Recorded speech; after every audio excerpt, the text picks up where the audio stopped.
ফের শাসক দলের গোষ্ঠীদ্বন্দ্ব প্রকাশ্যে এবং সেই গোষ্ঠীদ্বন্দ্বের জেরে এবার পরিষেবা থেকে বঞ্চিত হচ্ছেন স্থানীয় বাসিন্দারা। ঘটনাস্থল উত্তর চব্বিশ পরগনার টাকি পুরসভার ঘটনা।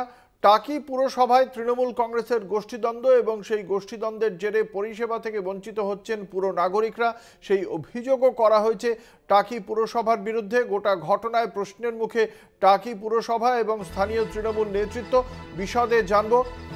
আমাদের সঙ্গে রয়েছেন আমাদের প্রতিনিধি সঞ্জিত চক্রবর্তী। সঞ্জিত, কি অভিযোগ স্থানীয় বাসিন্দাদের?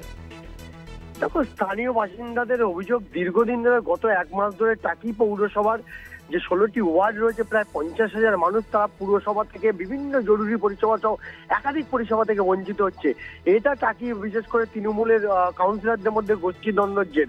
তুমি জানো যে টাকি পৌরসভার 16টা ওয়ার্ড রয়েছে, তার মধ্যে 12 জন তৃণমূলের কাউন্সিলর, সেখানে ভাইস চেয়ারম্যান এবং সব 12 জন কাউন্সিলর। টাকি পৌরসভার যে চেয়ারম্যান সোমনাথ মুখোপাধ্যায়ের বিরুদ্ধে 2023 সালে 20 ডিসেম্বর তারা একটা অনাস্থা প্রস্তাব এনে বসিরহাট মহকুমা সরকার দপ্তরে তারা জমা দেন। সেই প্রস্তাব কিন্তু জেলা শাসকের কাছে গেলেও সেই প্রস্তাব পাশ হয়নি।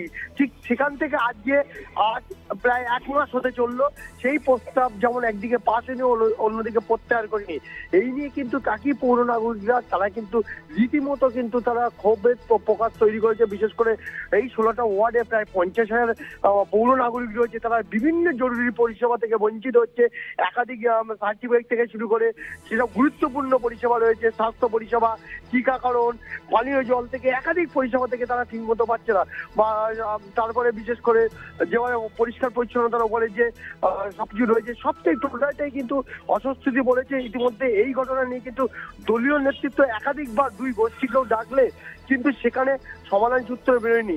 ইতিমধ্যে তৃণমূলের যে সূত্রের খবর যে দলীয় নেতৃত্ব তারা এই টাকি পৌরসভার অনাস্থা প্রস্তাব যারা দিয়েছিল তার মহকুমা শাসকের দপ্তরে, তাদের এই প্রস্তাব প্রত্যাহার করলেও সেই প্রস্তাব কিন্তু এখনো প্রত্যাহার করা হয়নি।